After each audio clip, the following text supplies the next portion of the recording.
उपासना करना चाहिए, एक का चिंतन करना चाहिए। बोले महाराज तीसरा प्रश्न आपने जो दिया उसका उत्तर सुनिए। अभी मैं पूछूंगा, मैं इतना मेहनत से आपको बता रहा हूं तो मैं अभी 6 प्रश्नों का मैं उत्तर आप लोगों से पूछूंगा, तब समझ में आएगा आप कितने लोग सुन रहे हो। पता लगे मैं केवल बोलता ही जाऊं, आप के दिल और दिमाग में वो स्मरण न रहे तो क्या मतलब। आपको समझाने का मैं प्रयास कर रहा हूं, मेरा उद्देश्य तक का था। अवतार लेते हैं, बोले महाराज अवतार लेते हैं, परमात्मा के भिन्न अवतार होते हैं। बोले हाँ। बोले शास्त्र के हिसाब से भगवान के 24 अवतार ग्रंथों में उल्लेखन है। सर्वप्रथम अवतार सनक सनंदन सनातन सनत कुमार अवतार, ये भगवान का पहला अवतार है। दूसरा अवतार बारह भगवान का अवतार। तीसरा देवर्षि नारद का अवतार, जो आज लोग कह देते रहे तो बड़ा नारद है, तो नारद कोई साधारण नहीं है। नारद जिसकी बात कभी रद्द नहीं होती उसको नारद कहते हैं। लेकिन समाज में दृष्टि में लोग जो झगड़ा लड़ाई करता है, इधर उधर की बातें करता रहता है, उसको लोग कहने के लिए टीका टिप्पणी में नारद कह देते हैं। तो ऐसे महाराज हर घर में हर परिवार के बीच में महाराज कोई न कोई एक अरवाही मिल ही जाएगा। इसमें ज्यादा मति भ्रम करने की आवश्यकता नहीं है। बोले कैसे? बोले महाराज भगवान कपिल का अवतार, दत्तात्रेय जी का अवतार, यज्ञ भगवान का अवतार, ऋषभ अवतार। ऋषभ अवतार जो जैन लोग मानते हैं ना ऋषभ भगवान को, ये भी अपने भगवान के ही अवतार है, लेकिन जैन लोग उनको अपना गुरु अपना परमात्मा मान लिए। देखिए सब लोग अपने एक ईश्वर में बढ़ गए हैं, हम लोग इसीलिए भटक रहे हैं जो हम लोग पीछे हैं। क्यों? क्योंकि 2 दिन दुर्गा जी की पूजा, 2 दिन हनुमान जी की पूजा, एक दिन काली जी की पूजा, एक दिन शनिदेव भगवान की पूजा, इसी में हम भटक जा रहे हैं। इसलिए भटकना नहीं है, यही गोपाल जी विराजमान है। आप बिहारी जी जाएं तो गोपाल जी को लेकर आए, उनकी सेवा करें, उनको सुंदर अपनी बाल गोपाल उनका नाम ही है, बच्चों की तरह उनकी सेवा करें, समय समय से उनको सुलाएं, खिलाएं, पिलाएं, जल रखें, पानी दें, सारी व्यवस्थाएं करें, तब तो लेकर आए। अब पता लगे केवल लेकर आए महाराज अपना जाने पार्टी में 56 प्रकार की व्यंजन प्रसाद पाने, और गोपाल जी के सामने 1 गिलास दूध रख दिए, भैया आप काम चलाओ और मैं तो जा रहा हूँ पार्टी में। ये पूजा नहीं हुआ, ये केवल फॉर्मेलिटी अदा करना हुआ। जो स्वयं पाए वो प्रसाद भगवान को पहले पाए फिर पाए, तब भगवान को रखो, और नहीं तो ऐसे सुंदर पूजा करो।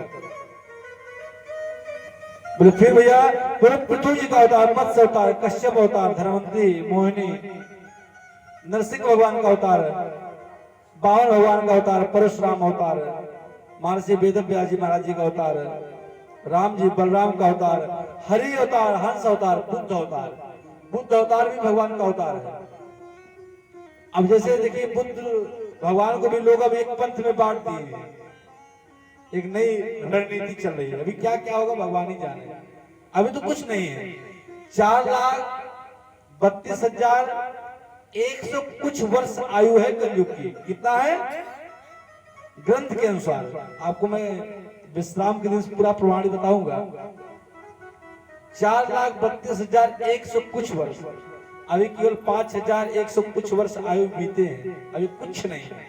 अभी कलयुग केवल समझ लीजिए कि जन्म लिया है, अभी उसके पंख भी नहीं लगे, तब ये हाल है। ये हमारा आपका जीवन व्यतीत हो जाएगा। आगे क्या होगा भगवान जाने, सब समाज में देख ही रहे हैं। एक कथा से कहने का विषय नहीं है, समझदार के लिए इशारा काफी है।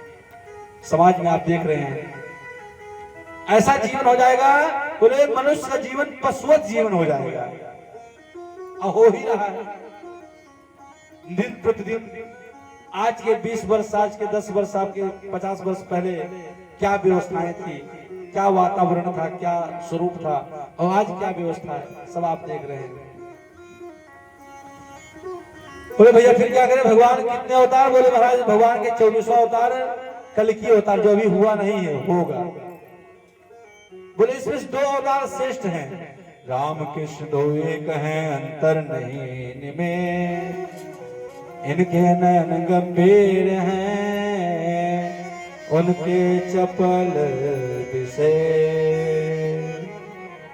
बोले राम जी महाराज जी के अवतार को मंथन करना चाहिए, चिंतन करना चाहिए, स्मरण करना चाहिए। आइए भगवत नाम का आराधना करते हुए, चिंतन करते हुए हम लोग स्मरण करेंगे बड़े ही सुंदर भाव से काली की सेवा करते हुए। क्योंकि कथा के मैं प्रयास करता हूँ, कथा इसीलिए कल मैं रखा था, नाल भी रखने का प्रयास किया, लेकिन मैं समझा कि यहाँ पर हमको केवल कथा का जो मेरा सुंदर स्वरूप है, क्योंकि जो मंच है ये मर्यादा का मंच है।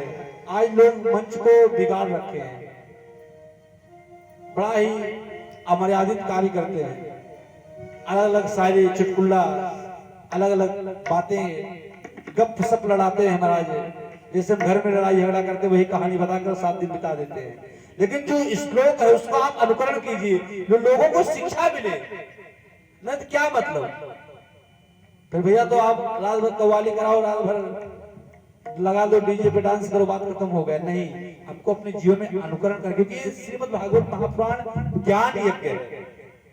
आज समाज में लोग इसको बिगड़ते जा रहे हैं। कल मैंने रखने का प्रयास किया तो मैंने सोचा कि विशेष मेरे उपयोग का नहीं है,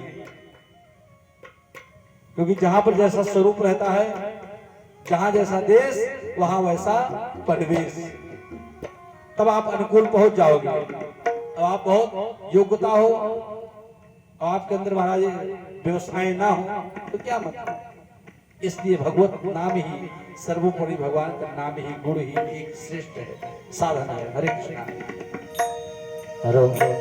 अरे अमृत है हरि नाम जगत में, छोड़ बिसे रस पीना क्या, हरि नाम नहीं तो जीना क्या, हरि नाम नहीं तो जीना क्या, हरि नाम नहीं तो जीना क्या, हरि नाम नहीं तो जीना क्या। अमृत है हरि नाम जगत में, अमृत है छोड़ बिसे रस पीना क्या, हरि नाम नहीं तो जीना क्या, हरि नाम नहीं तो जीना। हरि भाई बोलिए, बाकी में हरि लाल की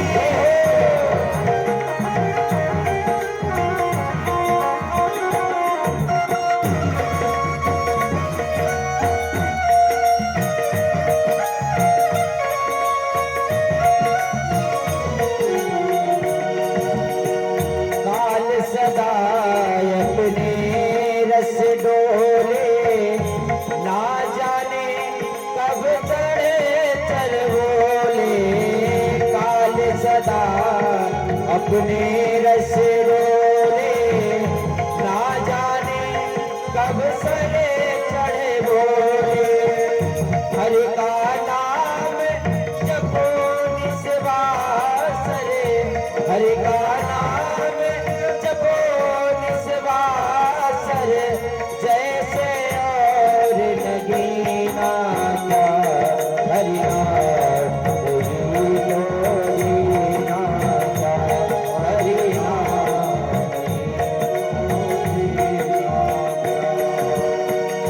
अमृत है हरि नाम जगत में, अमृत है हरि नाम जगत में, छोड़ बिसे रस पीना क्या, हरि नाम नहीं तो जीना क्या, हरि नाम नहीं तो जीना क्या।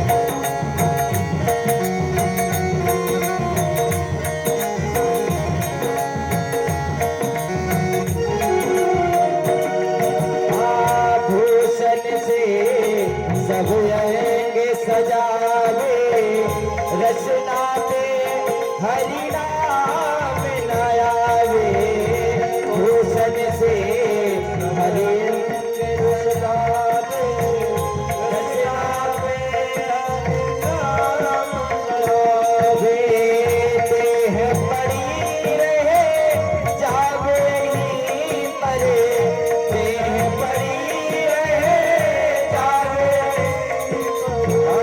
कुंडल और नगीना का हरि नाम नहीं तो जीना का हरि नाम नहीं तो जीना अमृत है हरि नाम जगत में अमृत है हरि नाम जगत में छोड़ विषे रस पीना का हरि नाम नहीं तो जीना का हरि नाम नहीं तो जीना श्री राधे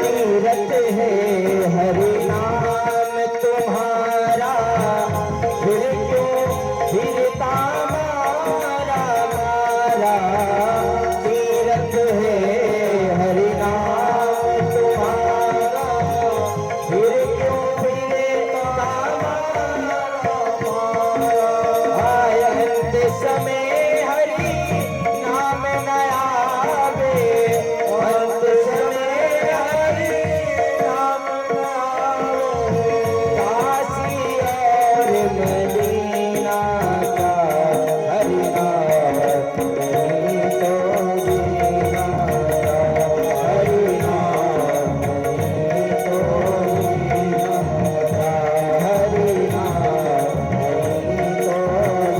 जीना का हरि नाम नहीं तो जीना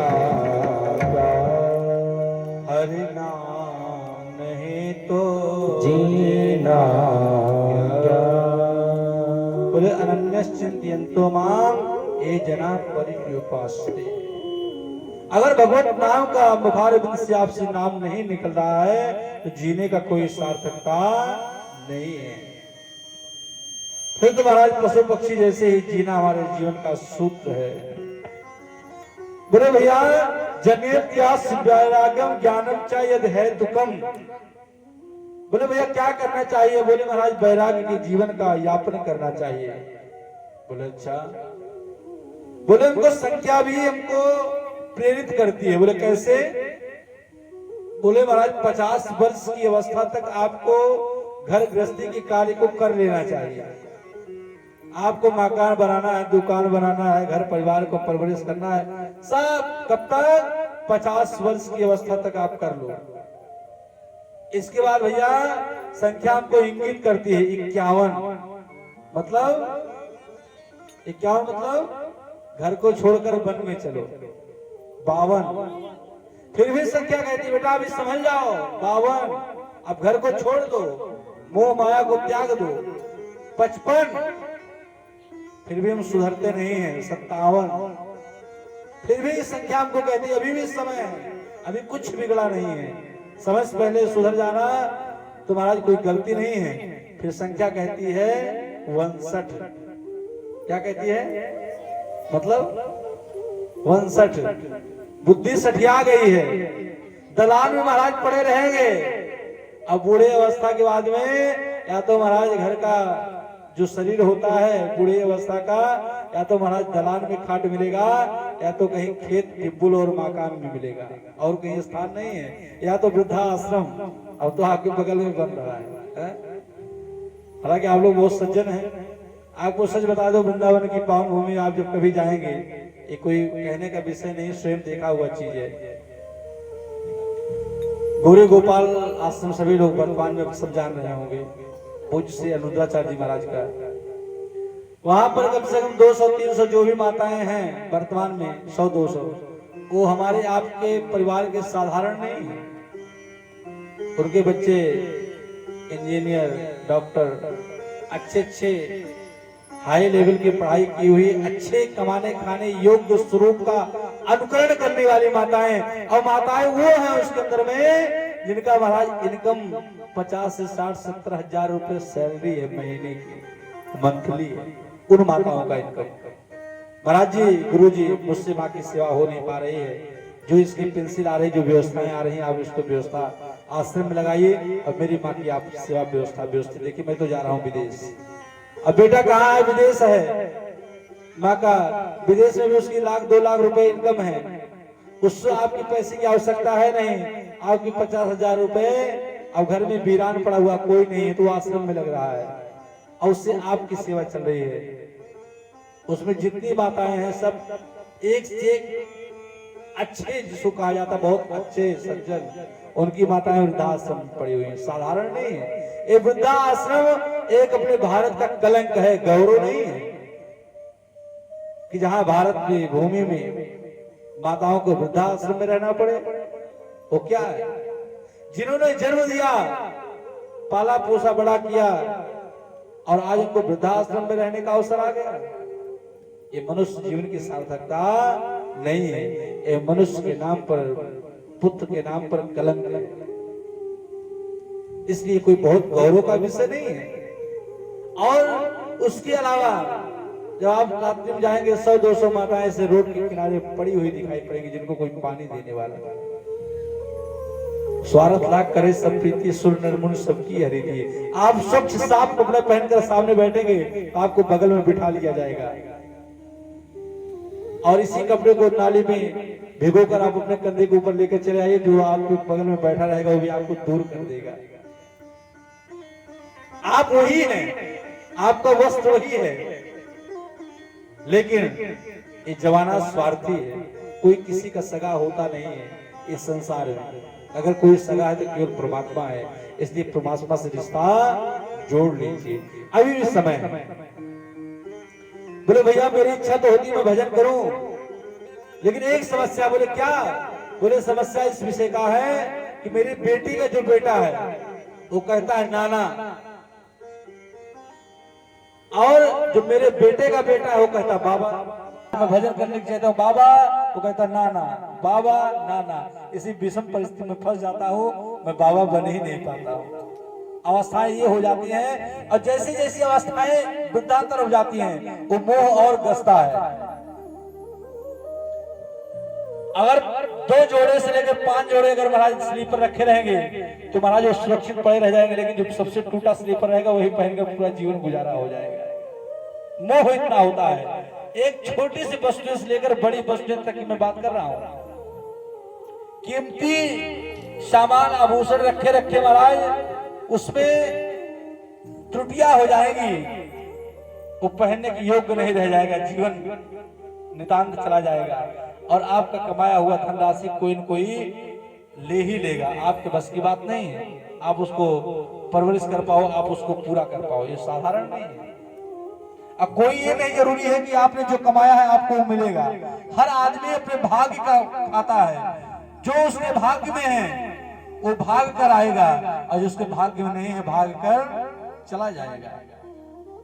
तो जो जिसका जितना खाता है वो उतना ही खाता है। हर आदमी अपने खाते का ही खाता है, कोई किसी का नहीं खाता है। लोग कहते हैं भाई तो बहुत खाता है। अरे कितना खाएगा? आप 2 रोटी खाते हो तो 4 रोटी खाएगा, 4 खाते हो तो 6 खाएगा, लेकिन जितना उसका खाता है उतना ही खाएगा। तो हर आदमी अपने ही खाते का खाता है। बोले महाराज आपने बहुत ही सुंदर कार्य किया। बोले जीवस्य जिज्ञासा नार्थो यस्य कर्म भी। धन का प्रयोजन धर्म नहीं है और न विषय सुख है। जीव मात्र का प्रयोजन तत्व की जिज्ञासा करना है। क्या है?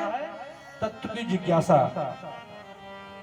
वह अखंड ज्ञान एक ही है, जो ज्ञानी उसे ब्रह्म कहते हैं, योगी परमात्मा कहते हैं और भक्त उसे भगवान कहते हैं। एक ही है, जैसे एक स्त्री एक पुरुष है, किसी की बुआ है, किसी की बेटी है, किसी की बहू है, एक ही स्त्री अपने स्वरूपानुकरण करती हुई अपने स्वरूप को परिणित करती रहती है।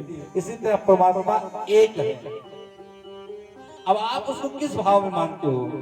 वही काली दुर्गा है, वही दुर्गा किशोरी है, वही किशोरी सीता है और वही सीता महाराज श्री राधा रानी है, एक ही स्वरूप में है। इसका मुख्य उद्देश्य कथा सुनने का है, भगवत प्राप्ति। बोले महाराज फिर दूसरा, बोले उस परम तत्व का साक्षात्कार होते ही हृदय में अहंकार रूपी ग्रंथियां मिट जाती हैं। जिस समय हमारे अंदर से अहंकार निकल जाएगा, मैं कुछ नहीं हूं भैया, मैंने ये काम किया, जहां मैं शब्द हुआ, मैं कौन करता है? मैं कौन करता है? बकरी मैं ही करती रहती है। जब आवे संतोष धन, सब धन धूल समान। हृदय में संतोष होना चाहिए, कोई बात नहीं। अगर भगवान की यही इच्छा है तो हम उसमें भी प्रसन्न है। हमेशा प्रसन्न चित्त रहना चाहिए, किसी को देखकर दुखी नहीं होना चाहिए। अन्य दोष गुण चिंतन मां सुमुक्ता, न किसी को देखकर द्वेष करना चाहिए। ये जीवन का सुख है, लेकिन हम लोग इसी में परेशान हैं। क्यों परेशान है? दूसरे का सुख और दूसरे का दुख देखते हैं। हम स्वयं से दुखी नहीं हैं, दूसरे के सुख को देखकर दुखी हैं। इसलिए इसको दूर करना चाहिए। फिर महाराज बड़ा सुंदर स्वरूप का अनुकरण करते हैं। सोनक जी, भागवत की उत्पत्ति कब, कहां, कैसे और किसके द्वारा हुई? बोले द्वापर के अंत में पाराशर ऋषि वसु कन्या सत्यवती गर्भ से साक्षात भगवान कला अवतार कृष्ण द्वैपायन वेद व्यास जी का प्राकट्य हुआ, जो बद्रीनाथ में वेद व्यास गुफा बना हुआ है, सरस्वती जी का जहां से उद्गम हुआ है। आप 365 दिन में 365 दिन आप 360 दिन अपने परिवार को दीजिए, लेकिन 5 दिन तीर्थ यात्रा की जरूर दीजिए, तभी आप संसार को देख पाएंगे। नहीं, संसार बहुत बड़ा है। पता लगे महाराज आप केवल मणिपुर में बैठे बैठे रह जाएंगे, पूरा जीवन बीत जाएगा, घुटनों में दर्द प्रारंभ हो जाएगा। अच्छा, आजकल प्रणाम करने की भी सभ्यता खत्म होती जा रही है। लोग प्रणाम कहाँ करते हैं? अधिकतर आप देखे होंगे कहाँ करते हैं प्रणाम? हाँ, घुटने को छूते हैं। प्रणाम पैर को नहीं करते हैं, चरण को नहीं छूते, घुटने को। और घुटने में क्या है? केवल दर्द है। एक संत कहते महाराज, बोले इसलिए घुटना छूते हैं, बोले चंदी तुम्हारे घुटने टूटे, मेरा जो छाती है हृदय हो शीतल हो जाएगा। अरे दूसरे को आजकल यही है, तो तुम्हारा घुटना छूटे और महाराज पड़ोसी खुश होकर ताली बजाएगा। वाह, बहुत अच्छा हुआ। ये मेरे साथ बहुत गलत करता था, इसका ऐसा ही होना था। अब होना चाहिए, इसीलिए हम दुखी हैं। हर स्थिति यही है, एक देखा एक लेखा, ये पूरे संसार की यही है। दूसरों से सब आदमी प्रसन्न है, लेकिन अपने पड़ोसी से हर आदमी दुखी महाराज। बोले काहे को भाई? बोले आई बात की भैया, क्यों मुस्कुरा रहा है? वो मुस्कुरा क्यों नहीं रहा है? अरे मुस्कुराओ, आपको भगवान ने चेहरा दिया, स्वरूप दिया है हंसने के लिए, हंसो। आपके हंसने से ही महाराज दुखी हो जाएगा। आप एक रोटी का खाना खा दो और केवल मुस्कुरा दो, बस देखो अरे महाराज तो उसका जीवन बहुत बढ़िया हो गया, मैं तो दुखी हूँ, और दुखी दलदल फंसता जाएगा। यही सबका नियम है, ये पूरे संसार का यही नियम है, एक ही। इसलिए इससे आपको दूर होना है। बोले भैया क्या करें? बोले श्री वेदव्यास जी महाराज जी 17 पुराणों को संरचना की, लेकिन मन को शांति नहीं हुई। और जब तक मन को शांति ना हो तब तो जान लो आपको क्रांति ही क्रांति बनी रहेगी। पहले मन हमारा शांत होना चाहिए महाराज। और जैसे 18 बोले महाराज आपने तो किया, बहुत अच्छी बात है, लेकिन जो सबसे सुंदर स्वरूप है उसका आपने अनुकरण ही नहीं किया। बोले अच्छा, तम विज्ञाय शास्त्रा प्रत्युत्थाय गतम मुनि पूजयामास विद्वन्नारदं सुरपूजितं। बोले भैया भाग्यशाली पराशर के पुत्र, जो आपके शरीर स्वस्थ और मन प्रसन्न है। अगर आपको भगवान ने शरीर को स्वस्थ रखा और आपका मन प्रसन्न है, सबसे बड़ा जान लो आपको भगवान ने धन दे दिया है।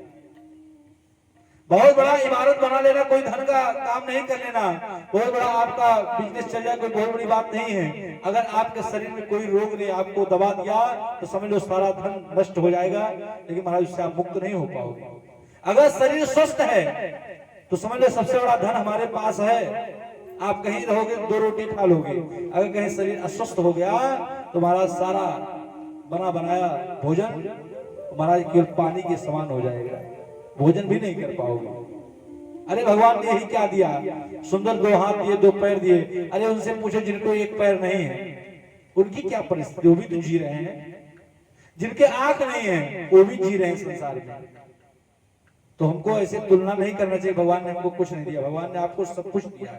अगर मान लीजिए भगवान आपको आंख न देते, क्या भगवान से आप कुश्ती जाके करते कि भगवान से आप लड़ाई करने जाते? वो तो आपके प्रारब्ध का सूत्र है। तो उससे शिक्षा लेनी चाहिए जीवन में, और जीवन का यही एक सूत्र है। क्योंकि अति विशाल ज्ञान महाराज भंडार जो है वो महाभारत की आपने रचना देखा। देवर्षि नारद मेरा अंतःकरण लेकिन संतुष्ट नहीं है। व्यास जी ने कहा आपने जीवन में निर्मल यश को प्राय प्रतिपादन नहीं किया। बोले कैसे? न यद्वसश्चित्त पदम हरे यशो जगत पवित्र प्रणणे करहे तद्गाय संति मानसा नयत हंसा निर्मल शिक्षया। बोले जो वाणी भगवान की कीर्ति के गान नहीं करती हैं वो महाराज विद्वान जन उसको बोलते हैं वायस तीर्थ। वायस तीर्थ मतलब होता घूर के समान है। वायस तीर्थ घूर के समान है। जो वाणी अगर भगवान के गुणानुवाद नहीं करती है। आप लोग बताइए कितने लोग भगवान का गुणानुवाद गाते हैं? कितने लोग घर में साथ में बैठकर संकीर्तन करते हैं? कितने लोग रामचरितमानस का पाठ करते हैं? वाह, चलो धीरे धीरे अच्छे को देखकर आदमी अच्छा बनता है, बुरे को देखकर बुरा बनता है।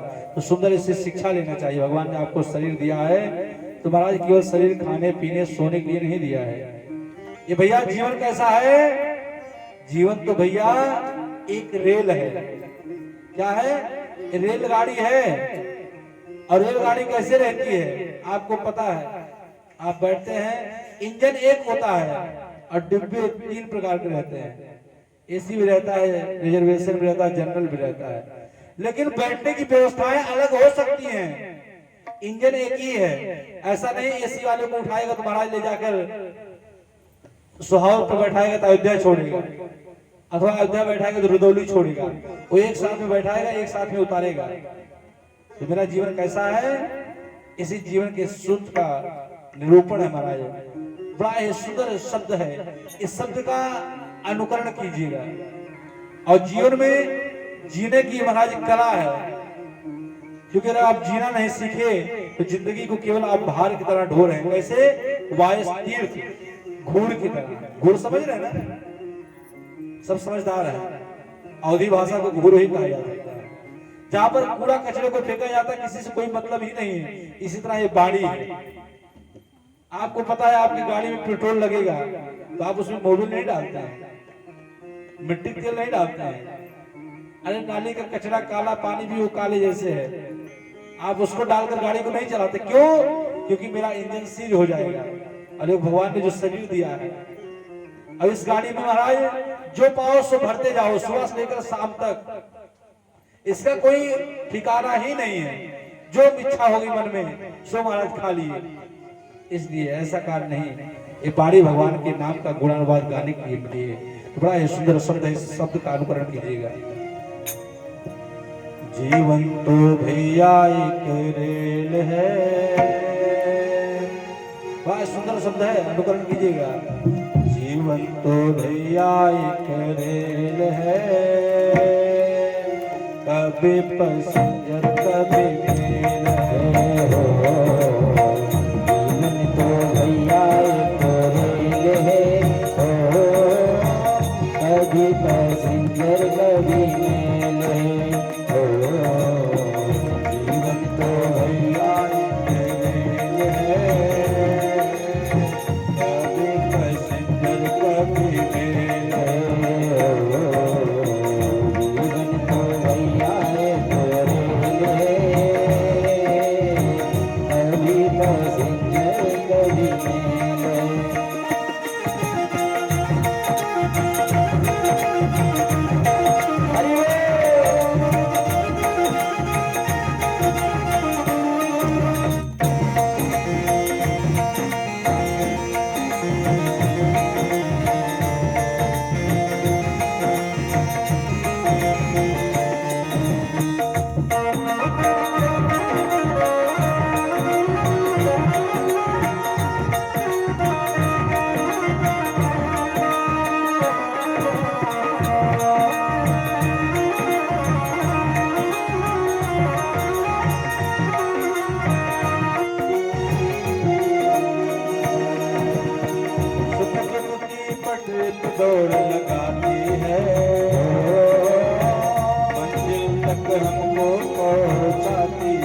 खेल है,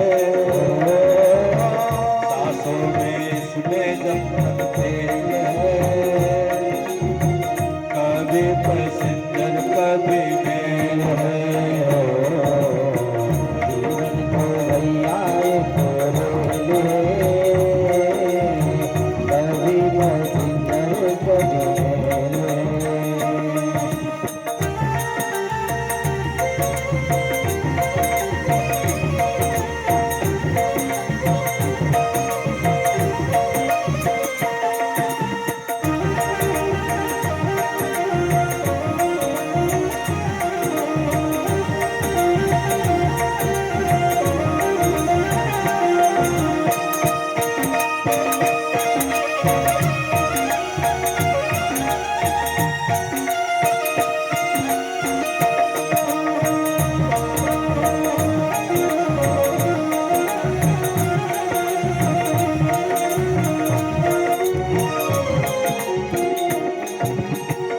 अच्छे कर्मों की टिकट कटा देना,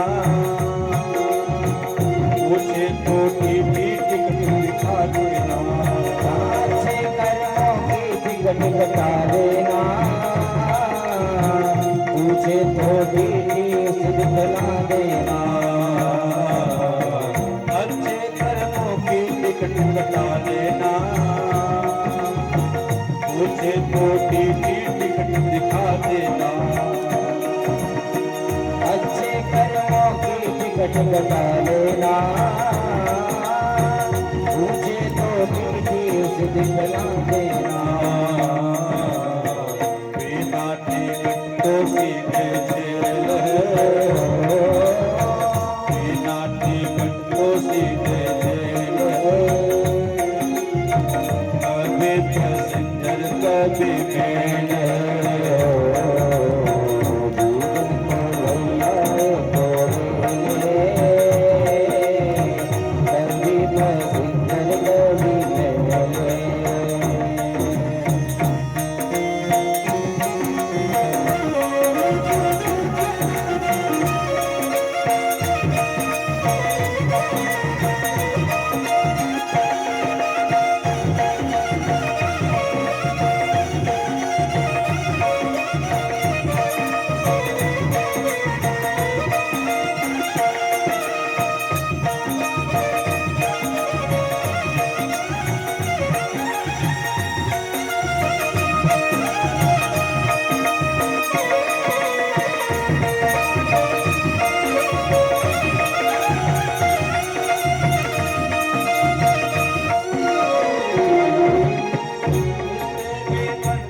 और बिगड़ते हैं,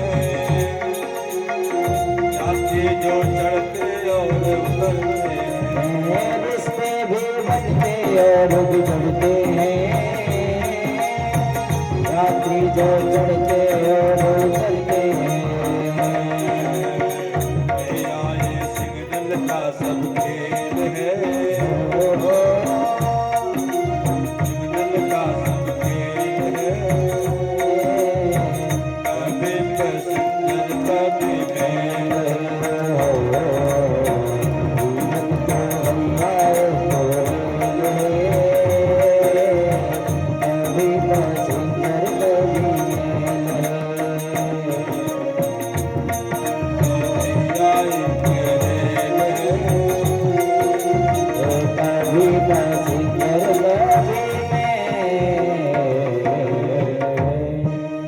जीवन तो भैया एक रेल है,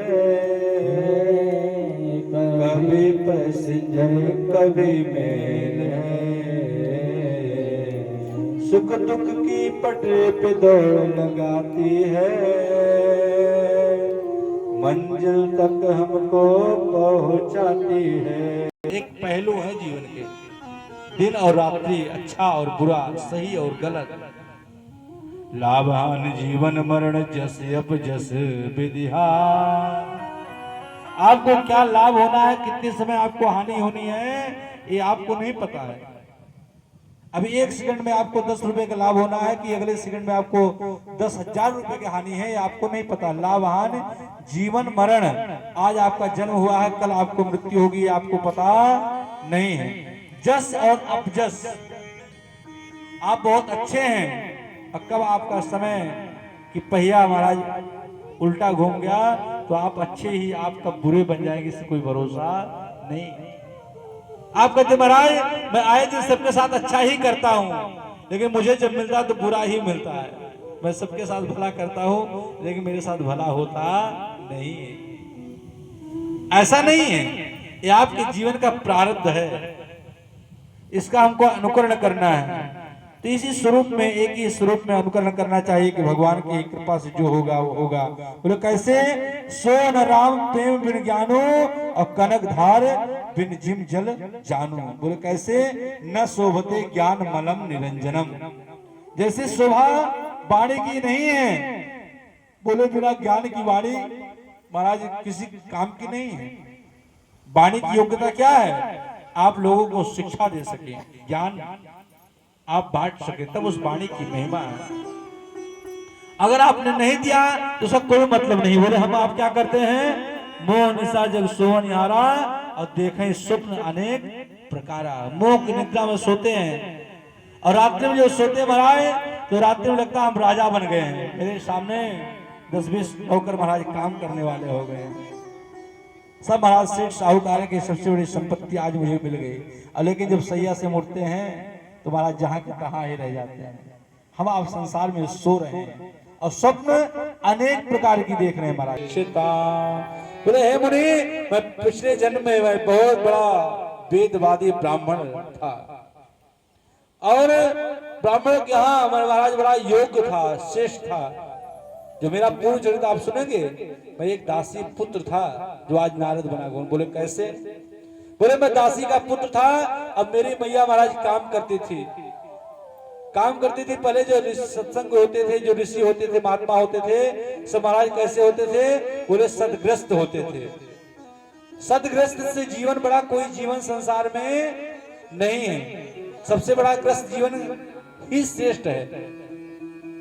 और ग्रस्त में अगर सही में जीवन जीने की महाराज तरीका आपको याद आ जाए, जान लो सबसे अच्छा जीवन आपका है। और नहीं तो फिर एक महाराज बोझ ऊपर ढोने के बराबर ही समान है। ग्रस्त जीवन से अच्छा कोई जीवन नहीं है और ग्रस्त जीवन से बुरा भी कोई जीवन नहीं है। लेकिन अच्छा दोनों का जीवन समन्वय हो जाए तो समझ लो आपकी जीवन की सार्थकता मिल गई। बोले मैं दासी का पुत्र था और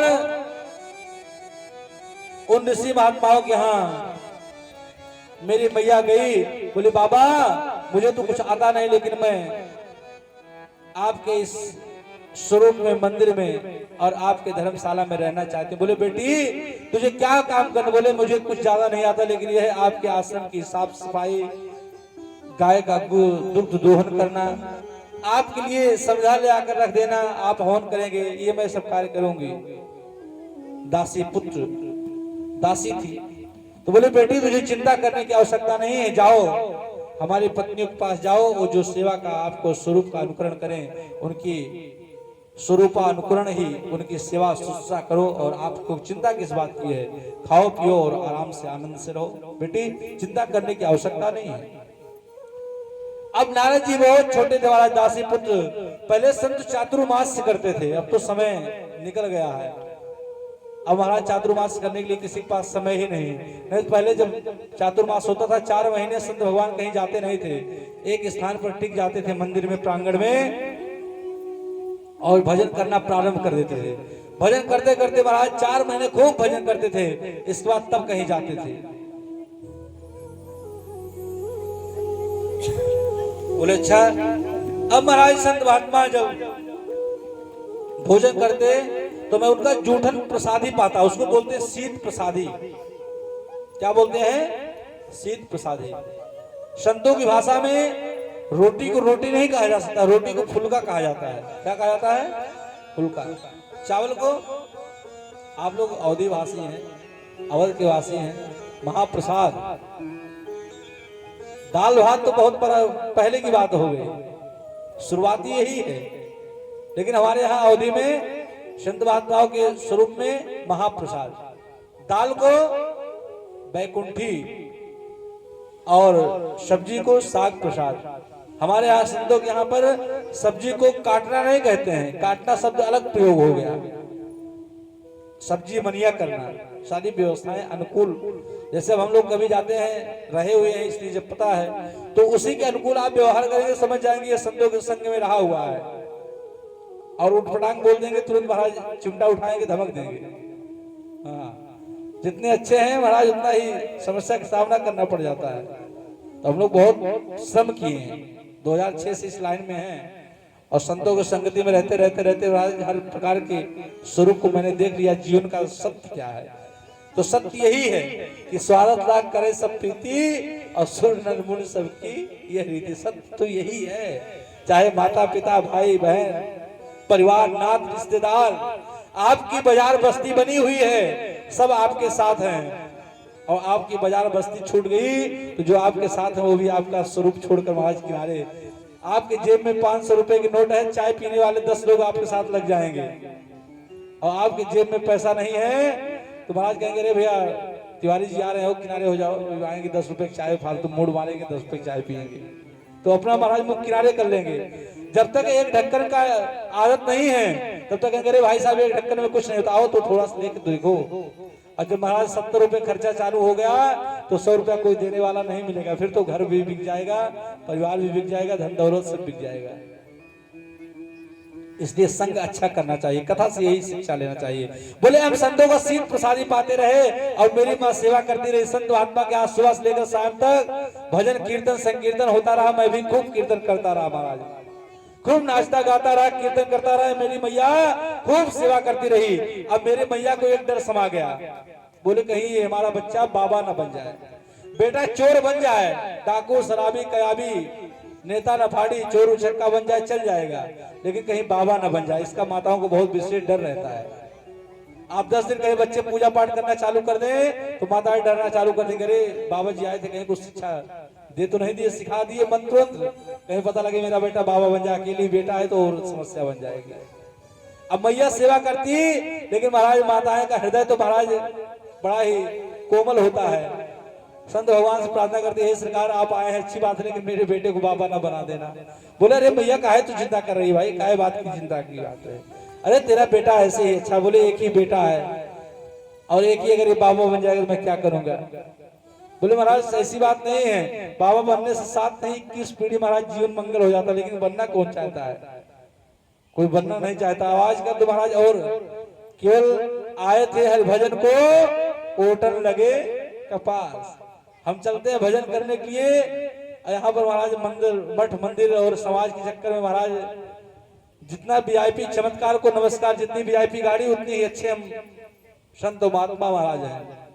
अभी 2-4 बाउंसर आगे पीछे हो जाए महाराज, सबसे हाईलाइट हम ही हैं। तो जीवन का सूत्र है चमत्कार को नमस्कार। आपकी योग्यता क्या है उससे मतलब नहीं है। बच्चा हाई स्कूल है, भले क्यों ना अंगूठा छाप हो, हाई स्कूल में 5 बार फेल हुआ हो, अगर हाई स्कूल करने के बाद भी अगर नौकरी मिल गई तब उसके पढ़ाई करने की सार्थकता समाज में दिखेगी। और कोई बच्चा IAS की तैयारी करते करते पूरा जीवन निकाल दिया हो, अगर नौकरी नहीं मिल पाया तो शिक्षा तो है उसको, लेकिन समाज उसको स्वीकृति नहीं करेगा, समाज उसको अपनाएगा नहीं। और क्यों ना हाई स्कूल फेल ही अगर उसको नौकरी मिल गई तो उसकी पढ़ाई की सार्थकता उसको मिल गई। इसी तरह महाराज आजकल संसार की रीति है। बोले कैसे? बोले महाराज खूब भजन करते, संतों ने मुझे कृपा पूर्वक दिव्य ज्ञान का उपदेश दिया। और जैसा करोगे संग वैसा चढ़ेगा रंग, जैसा पियोगे पानी वैसा बोलोगे बाणी, जैसा संग वैसा रंग। जुआ आपको खेलना नहीं आता, जुआड़ियों के साथ आप 10 दिन बैठना चालू कर दीजिए, 11वें दिन ताश पत्ती खेलना प्रारंभ कर देंगे। आप विधायक जी नहीं है, लेकिन विधायक के साथ महाराज घूमना चालू कर दीजिए और 1 महीने बाद विधायक जी का सारा कोटा आप पूरा करोगे। केवल विधायक जी नाम के रहेंगे, काम तो आप करोगे।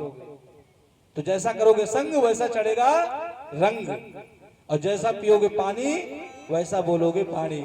इसलिए पानी को बहुत संभाल के पीना चाहिए और वाणी को संयमित बोलना चाहिए, अच्छे का संग करना चाहिए। अच्छा, अच्छे बनने के लिए आपको समय लगता है, बिगड़ने के लिए समय आपको नहीं लगेगा। मकान बनने में साल भर लगेगा, तोड़ने में केवल महाराज 2 पावा आगे लगे हैं, 2 हथौड़ा मारिए मकान ऊपर से नीचे आ जाएगा। और बनाने में सालों खर्चा लग जाता है, उसके रन रोगन करने में सालों लग जाएंगे, लेकिन बिगड़ने में समय नहीं लगे। इसलिए बनने में समय लगता है, बिगड़ने में समय नहीं लगता है। बोले भैया अब कीर्तन में मेरी रुचि बढ़ गई, चातुर्मास व्यतीत करके संत जाने लगे, उपदेश दिए बेटा तो भगवान का भजन कर। मैंने कहा महाराज जी मैं आपके साथ चलना चाहता हूँ। तो गुरुदेव ने उपदेश दिया, बेटा मैं तुमको 12 मंत्र का दे देता हूँ, तू जब कर, अभी तुझे कहीं जाने की आवश्यकता नहीं है, क्योंकि तेरी माँ अकेली है। मातृ देवो भव, पितृ देवो भव, आचार्य देवो भव। माता पिता की सेवा करो, समझ लो भगवान की सेवा हो गई। अब तो महाराज समाज में धन वैभव संपत्ति बढ़ता, अब तो महाराज माता पिता भी बढ़ना प्रारंभ हो गए। पिताजी आपके हिस्से में, माताजी मेरे हिस्से में। जब माता पिता को एक साथ में रहने का समय आया, सुख दुख में साथ निभाने का समय आया, एक गिलास पानी पीने का और देने का समय आया, उसमें पुत्र पोता ऐसे विकृति बुद्धि हो जा रही है कि माता पिता को बांट देते हैं। माता बड़े भाई में और छोटे माँ महाराज छोटे भाई में, इसकी माता पिता की बंटवारा हो रहा है समाज में। और सब देख रहे हैं, कुछ कहने का विषय नहीं है समाज में, एक कुछ शिक्षा देने का विषय नहीं है। एक माँ महाराज 5 बच्चों को पाल पोस कर बड़ी कर देते, लेकिन 5 बच्चे एक माँ को एक रोटी खिलाने के लिए महाराज पहाड़ हो जाता है। लगता है बहुत बड़ा हमारे लिए धर्म संकट आ गया। एक रोटी अरे माँ चाहिए क्या उसको, 2 रोटी। और माताओं को मैं यही समझाता हूँ, आप केवल 2 रोटी से मतलब रखो, बाकी सारी चीज से छोड़ दो, तब आपका जीवन पूरा हो जाएगा। अब बेवजह की आप मन में अरे जो करना है बहू करेगी, अच्छा करेगी, बिगाड़ेगी, बनाएगी, वो अपने बच्चों का परवरिश करेगी, बनाएगी, बिगाड़ेगी, आप उसके चक्कर में क्यों अपने आप को बिगाड़ रहे हो। आप 2 रोटी खाओ, भगवान को भजन करो शांति से। 1-2 घंटा अपने मन की शांति के लिए मंदिर के किनारे कहीं छोटी मोटी मंदिर हो, वहां चले जाओ, 1-2 घंटा बैठो और राम नाम का जप करो, फिर चले जाओ घूमने के। क्यों चक्कर में पड़ो, बहू क्या कर रही, बेटी क्या कर रही है। अब पड़े रहोगे महाराज तो आपको चिंता स्वरूप सताएगा। बोले महाराज मेरे मन में तो इच्छा थी मैं भजन करने के लिए चलूं, लेकिन मेरी माँ का मैं सोचता जब तक मेरी माँ रहेगी तब तक मैं भजन करने नहीं जा पाऊंगा, लेकिन मुझे ऐसा सोचना नहीं था। लेकिन मेरे बैराग इतना था कि मैं इसलिए सोच लिया।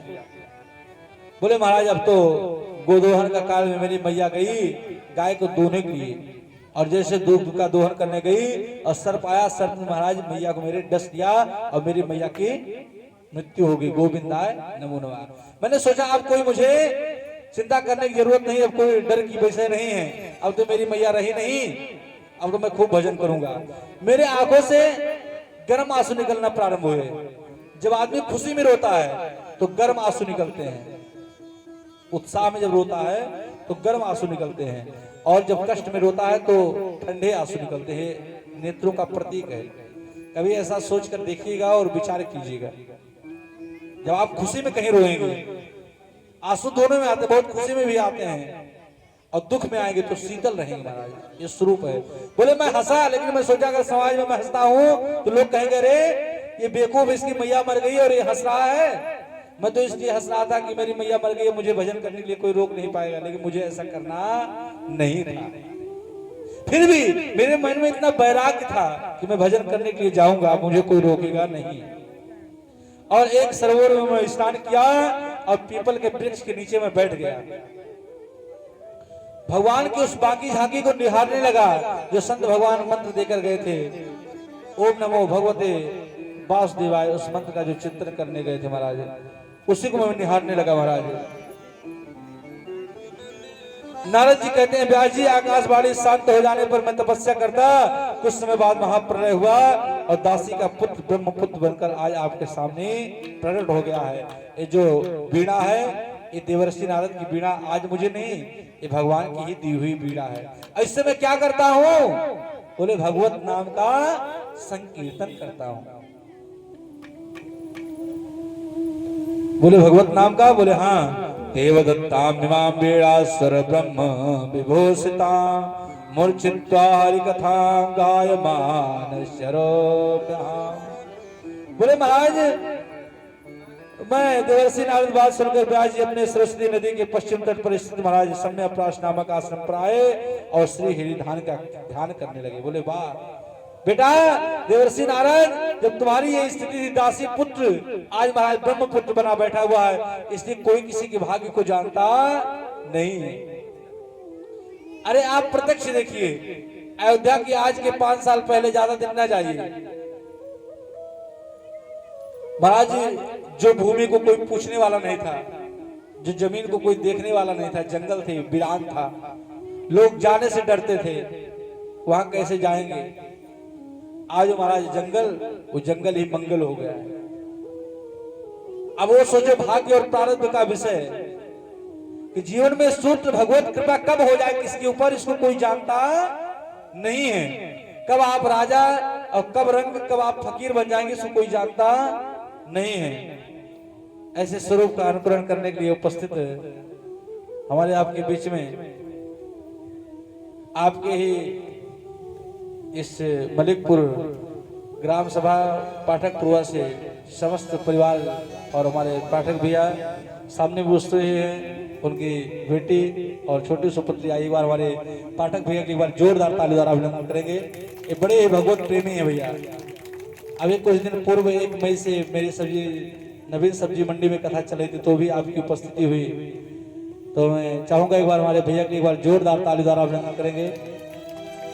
गोविंद चले आओ, गोपाल चले आओ, गोविंद चले आओ, गोपाल चले आओ। हे मुरलीधर माधव नंदलाल चले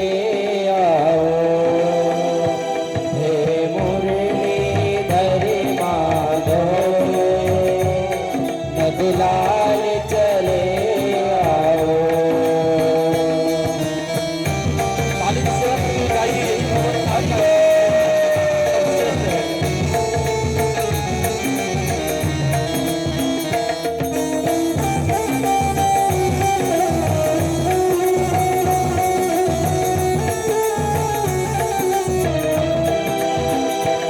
एक सरते जमाने से प्रभु हमने लगा रखी,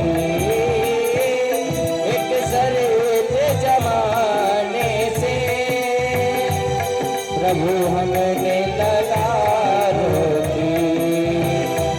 यहाँ हमको बुला लो तुम्हें, यहाँ खुद ही चले आओ। गोविंद चले आओ, गोपाल चले आओ।